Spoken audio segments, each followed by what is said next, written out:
Hello，大家好，我係國際風水師 Zoe Kok。咁今日就輪到同大家去分享呢個庚金同辛金嘅十天干啦。究竟佢哋喺2026年佢哋嘅運程又會係點嘅呢？就算如果你哋自己唔係庚金或者辛金都好，記得都係睇下屋企人有冇係庚金或者辛金喎，因為呢一個真係一個好好嘅提示嚟幫到佢哋嘅，亦都睇下你哋自己嘅朋友啦。咁你哋之後可以分享呢個片俾佢哋啊，或者甚至乎亦都可以俾啲溫馨提示佢哋嘅。日柱嚟講呢，就係代表自己啦、夫妻宮啦、配偶啦、愛情啦，或者自己嘅家庭嘅。咁所以呢一個呢，就真係非常緊要嘅日元，就唔係講話單單睇你自己嗰個嘅年柱係屬乜嘢生肖啦，而自己都要留意翻自己係生於喺咩季節，因為呢一個呢都好大影響噶。同埋仲有一樣嘢要留意呢，就係有乜嘢生肖喺你嘅日元嘅下邊呢度啦，因為呢個地支亦都會係有影響嘅。咁喺後邊呢條片呢，我都會同大家去講解啲生肖嘅，咁到時大家都會知道下呢度有啲咩生肖呢，有啲咩時間啊、月份啊需要留意，同埋有啲貴人時間可以幫到大家嘅。庚金就屬於係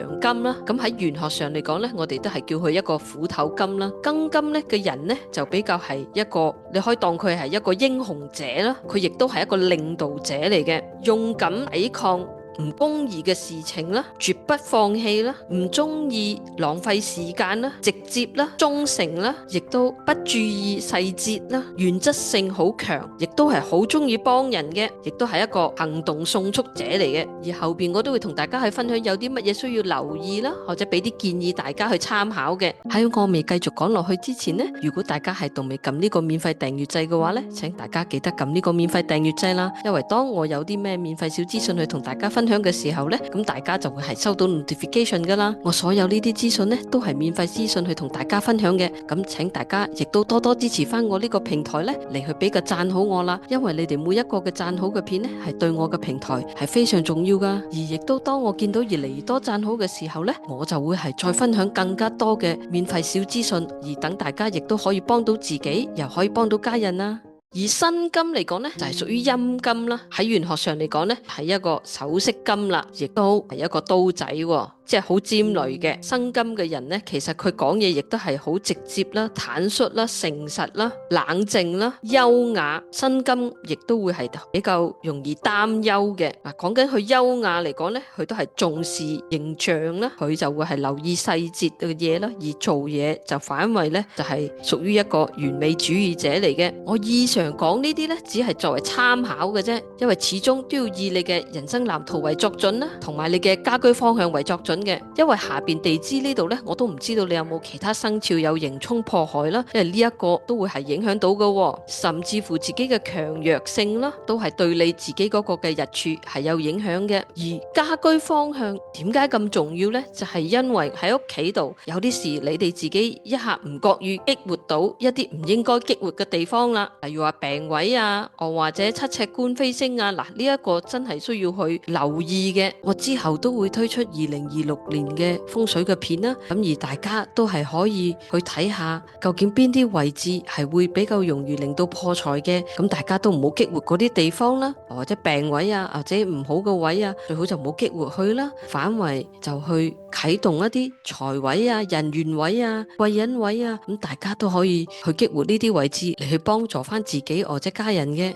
庚金嘅人呢，因為佢係好勇敢咁去抵抗一啲唔公義嘅事情啦。喺呢一個丙午火馬年咁強烈嘅火嘅時候呢，反為就比較建議就諗清諗楚，睇清楚啲事情啦，就唔好一下子衝出去啦。因為你哋係行動迅速嘅時候呢，呢一個分分鐘會有機會俾到麻煩自己嘅，因為你哋本身自己都唔係好留意細節嘅時候呢，所以就係叫你哋諗清諗楚，睇清楚個事情啦，留意下啲細節啦，同埋你哋講嘢嘅時候就要留意翻自己嘅說話啦。講嘢嘅時候其實都會係傷到人嘅。既然你哋係一個領導者嘅時候呢，都好好地去運用你嘅領導才能力啦，亦都不妨參考下人哋嘅建議。丙午火馬年咁猛火嘅時候呢，其實會令到你呢更加急啦。尤其是你哋生於喺夏天嗰啲呢，最好呢就要放慢去睇清楚嘅事情啦，因為唔係個個人都同你一樣係可以咁快速嘅。其實辛金嘅人講嘢好多時好尖銳，係會 hurt 到人嘅，所以你哋亦都要係留意翻自己講嘅說話嘅時候，就用一啲好啲嘅字眼啦。因為你係一個完美主義者嘅時候，你會令到自己係更加俾壓力自己嘅。尤其是如果火嘅五行唔係你要嘅五行呢，反為真係會俾到壓力自己啦。庚金同辛金呢，大致上嚟講呢，都係行緊事業運嘅。女性就係有好消息噶吓。首先我哋講咗男性先，庚金嘅人，男性嚟講呢，喺呢一年呢，你就好進取啦。你哋分分鐘呢係會激嬲咗你自己嘅老闆嘅。如果你哋係自己出嚟做生意嘅，你亦都會係有機會令到自己嘅客戶唔開心嘅。你係生於喺春天或者夏天嘅話呢，你做嘢嗰度啲細節嘅嘢呢，更加要特別留意啦。而辛金嘅男士嚟講呢，你會表面上呢就會係冇乜嘢，但係你內心呢有機會唔服你老闆嘅。所以就算你點樣唔服都好，千祈都唔好去表達出嚟啦。或者你自己講嘅說話真係要留意啦，因為好多時潛意識嘅嘢呢係會令到你顯意識做咗出嚟嘅。所以辛金嘅男士，你哋都要留意自己呢一 part 啦。生於喺秋天金嘅五行嘅人呢，反為呢叫做好少少嘅。但係如果你哋係生於喺春天或者夏天嘅話呢，反為呢你哋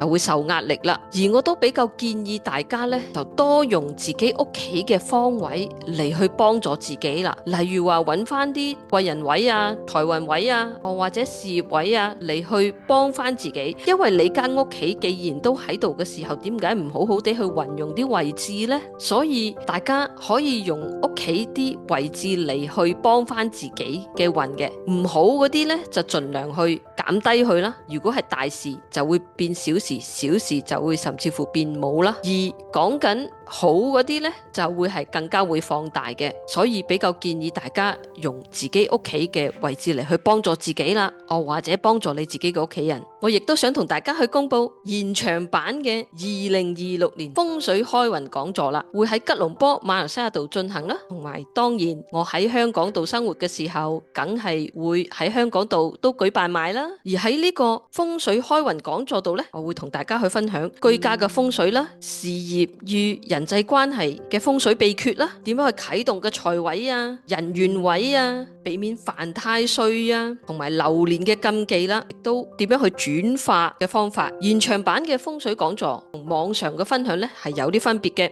因為喺呢個現場版度呢，就會係有個馬年開運清單啦。呢一個呢，只有參加者先至會係領取到嘅。有一樣嘢就係話啦，好多時你哋會係喺網上會聽到唔同嘅人去講嘅嘢嘅時候，有啲時你哋問嘅時候未必有人解答到你啦。打個譬如啦，例如話個財位跌咗落個廁所度點算啊？或者自己嘅廚房係個五黃位喎，咁又可以點算呢？仲有一樣嘢就係話陰貴人、陽貴人，再加上埋嗰個太歲文昌位啦。千祈唔好誤會喎，太歲文昌位同埋46文昌位係兩回事嚟嘅。太歲文昌位係強好多嘅，亦都會係幫到大家嘅。當你哋喺呢個現場版嘅時候，會更加容易啲去明白啦、理解啦。因為喺網上度呢就會有些限制啦，所以有好多嘢都未必講得到出嚟嘅。咁所以變咗嚟講呢，大家記得嚟去參加呢個現場版啦。而喺吉隆坡馬來西亞嚟講呢，就係1月31號2026年中午12點至到3點鐘。喺呢個片嘅下邊呢，就會有2026年風水開運講座嘅連結，咁大家可以 click 入去睇一睇詳細嘅資料啦。而喺香港嗰個呢，好快我就會公布噶啦，咁大家就拭目以待啦，期待見到大家，到時見。女性嘅辛金呢，即係如果打工仔嘅你哋，你都係明顯地嚟呢，見到你嘅老闆係會撐你嘅，支持你嘅。而庚金呢，就冇咁明顯嘅，所以當庚金係冇咁明顯嘅時候，你千祈就唔好誤會咗你老闆喎。所以點解我話庚金嘅人呢？因為你哋冇留意細節嘅時候呢，我就比較建議大家去留意細節啦，因為你嘅老闆唔係咁明顯地嚟去撐你嘅，但係其實呢，佢係支持你啦，會係幫你嘅，都打工仔嘅你哋就話係上司或者老闆啊，但係如果你哋係出嚟自己做自己嘅嘢嗰啲呢，即係做自己生意嗰啲呢，即係有機會講緊就係話客戶啦，佢有機會冇幫襯你，但係佢有可能喺背後佢介紹啲客俾你，而你又唔知嘅，所以變咗嚟講呢，最好呢就留意啲細節啦，或者甚至乎企遠啲嚟去睇件事啦。女性嚟講呢，除咗係行官運呢，即係事業運啦，佢亦都係行緊愛情運嘅。嗱，如果結咗婚嘅你哋呢，你哋就好好地去運用，即是話好嘅人緣喺做嘢度啦。但係如果講緊你哋單身嘅你哋呢，庚金呢就冇咁明顯會有到追求者嘅，即係你會有暗戀者，而嗰個暗戀者呢，佢都會係可以講話可以發展落去嘅關係嚟嘅，所以自己就多啲出去見人啊。或者多留意啦，單身嘅辛金人呢，反為呢就會比較明顯地嚟會有追求者嘅，而亦都係可以發展落去嘅。咁所以呢，而單身嘅庚金又好，辛金又好，我都希望你哋係揾到你哋自己嘅另外一半啦。結咗婚嗰啲，好好去運用咁好嘅人緣喺事業上啦。健康上嚟講呢，你哋就最緊要食嘢就均衡啲啦，睡眠質素都要夠啦。無論如何，你係男又好，女又好，多啲照顧自己嘅健康啦。雖然講緊金嘅五行嘅人呢係需要啲火，但係呢個馬年嚟講，佢個火係太強啦，咁變咗嚟講呢，你哋會受壓力啦。反為我比較建議大家呢，就多啲去行下慢步啦，去啲公園度多望下綠色嘢啊。金嘅五行喺《黃帝內經》度嚟講呢，就係屬於肺部啦、大腸啦同你嘅呼吸系統嘅。如果你生於喺秋天，就反為叫做好少少啦，但係春天、夏天或者冬天嗰啲呢，你哋就要多留意啦。唔係代表秋天唔需要留意，都需要留意，係因為佢個火真係比較重嘅，要留意自己嘅呼吸系統啊、啲皮膚啊，有機會有炎症啊。再一次溫馨提示提大家，就係話啦，呢個係只係作為參考嘅啫，始終都要以你嘅人生藍圖啦和你屋企嘅家居方向為作準嘅。如果可以捐血嘅人呢，我就比較建議大家去捐血去幫人啦。如果唔可以捐血嘅人呢，咁你哋就去抽血嚟去做下身體檢查啦。喺呢個馬年嚟講呢，羊呢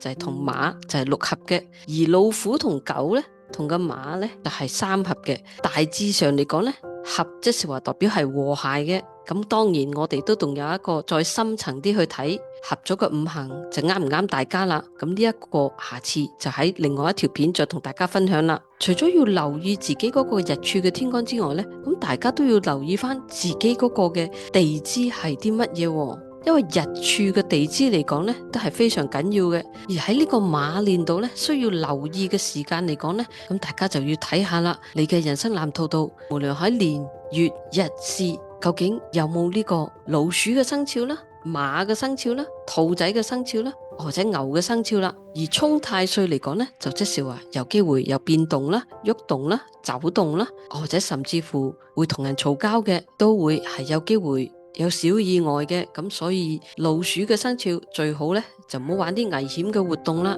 咁而仲有啲乜嘢可以做呢？咁大家都可以睇翻個老鼠生肖嘅片嘅。而兔仔就係破太歲啦，而破太歲嘅意思嚟講呢，就有機會係有啲嘢本身睇落好地地，但係有機會個 project 就突然間有啲阻滯啦，有啲挑戰啦，有啲事係會最後都會有機會成功嘅，但係有機會有啲嘢呢就成功唔到嘅。咁所以最好呢，就有個後備嘅計劃就會係好啲啦。而牛嘅生肖害太歲嚟講呢，咁大家就要多留意，有機會會俾人陷害嘅，或者甚至乎有小人係督你背脊嘅。所以最好嚟講呢，呢啲生肖呢就避免啲時間啦。例如話老鼠同馬嚟講呢，就避免午時啦，11點朝頭早去到12點59分嘅中午。而馬嘅月份嚟講呢，就係6月5號去到7月7號。咁喺呢段時間或者呢個時間嚟講呢，最好呢就要時時小心啦，避免同人有衝突啦，留意自己嘅心情啦。喺呢個月份或者呢啲時間嘅時候，會有呢個機會係會唔耐煩嘅，或者甚至乎唔開心或者掹憎嘅。所以自己就要係多留意你同人溝通嘅時候啦，要留意自己嘅說話啦，因為你會係有機會黑到人哋嘅。而有啲咩重要決定呢，就諗清諗楚先至好做決定啦。而兔仔呢，就要避免係酉時啦，隻雞嘅時間啦就係下午5點去到6點59分嘅下午。而雞嘅月份嚟講呢，就係9月7號去到呢個10月8號嘅。而牛嘅生肖呢，最好呢就避免下午1點去到2點59分啦，呢個就係未時，即是話係陽嘅時間啦。而陽嘅月份呢，就係7月7號去到8月7號嘅。而喺呢啲月份或者呢啲時間嘅時候，都要多留意自己嘅腸胃嘅。而大家都係可以去用翻自己嗰個嘅貴人嘅時間嚟去幫助自己，等你啲事情係順利啲。如果你嘅日元係甲木啦、戊土啦或者庚金嘅話呢，可以選擇下午1點去到2點59分嘅下午嘅。或者如果你哋係行 shift 嗰啲，咁你都可以選擇係凌晨1點鐘去到2點59分嘅。而如果你哋係月木或者己土嘅話呢，咁你哋嘅貴人時間就係下午3點鐘去到4點59分嘅下午，同埋晚上11點鐘去到凌晨0059嘅。而丙火嘅人或者丁火嘅人呢，咁佢哋可以選擇下午5點鐘去到6點59分嘅下午。壬水或者癸水嘅日元嚟講呢，貴人時間就係9點鐘朝頭早去到10點59分嘅朝頭早，或者5點朝頭早去到6點59分嘅朝頭早啦。而辛金嘅日柱嚟講呢，朝頭早11點去到12點59分嘅中午，朝頭早3點鐘去到4點59分嘅朝頭早，咁呢啲就係你哋嘅貴人時間啦。而另外一樣嘢需要留意嘅呢，要睇翻嗰個地支啦，究竟係乜嘢嘅生肖啦，千祈又唔好同呢啲時間係相沖啦。咁但係如果佢係相沖嘅話嘅時候呢，咁大家都係可以用你年柱嘅貴人嘅時間嚟去幫嘅。如果係4字尾嘅話呢，即係甲木啦；8字尾就戊土；0字尾就係庚金啦；而5字尾呢，就係月木；而9字尾呢，係己土啦；6字尾就丙火啦；7字尾就係丁火啦；2字尾就係壬水啦；3字尾就係癸水啦；而1字尾就即是話係辛金啦。咁亦都係可以揾呢啲時間呢嚟去做嘅，因為有機會你嘅日柱嘅時間係喺一啲你未返工嘅時間啦，咁你都可以揾翻年柱嘅貴人嚟去幫助自己嘅。我每一日都會係出一個 post 嚟去同大家分享究竟嗰一日係乜嘢嘅天干地支啦，而乜嘢嘅出生年份嘅字尾係行貴人運啦。咁我亦都有同大家去分享啲生肖啦，究竟有啲乜嘢生肖係行緊6合啦，或者行緊3合啦，甚至乎有一啲邊啲係刑啊，邊啲係沖啊，咁變咗嚟講呢，大家都可以拿捏得再細睇啲，去到每一日啦。我亦都有同大家分享一啲顏色啦，當日係比較當旺嘅顏色，咁呢個係一個輔助嚟嘅，而大家都可以去揾翻我呢一條片啦，有關貴人數字尾啦，咁大家喺裏面都會係可以聽到我每一日出呢啲 post 嘅時候係代表咩意思啦。例如話如果當日係有刑嘅，咁大家就可以做啲乜嘢啦，要留意啲乜嘢啦。如果係有合嘅，咁又可以做啲乜嘢啦。咁大家都係可以去睇下呢條片去參考下嘅。如果聽到呢度大家都仲未撳呢個免費訂閱掣嘅話呢，請大家記得去撳呢個免費訂閱掣，同埋撳埋呢個鐘仔。當我有啲乜嘢免費小資訊去同大家去分享嘅時候呢，咁大家就會收到個 notification 噶啦。如果大家係覺得頭先同大家去分享嗰啲資訊呢，幫到大家嘅話呢，咁啊請大家多多支持，去俾個讚好我嘅片啦。因為你哋每一個嘅讚好嘅片對我嚟講係一個好好嘅支持嚟嘅。庚金同辛金嘅天干呢，暫時嚟講呢，分享到咁多啦。係國際風水師 Zoe Kok，我哋下次再見啦，拜拜。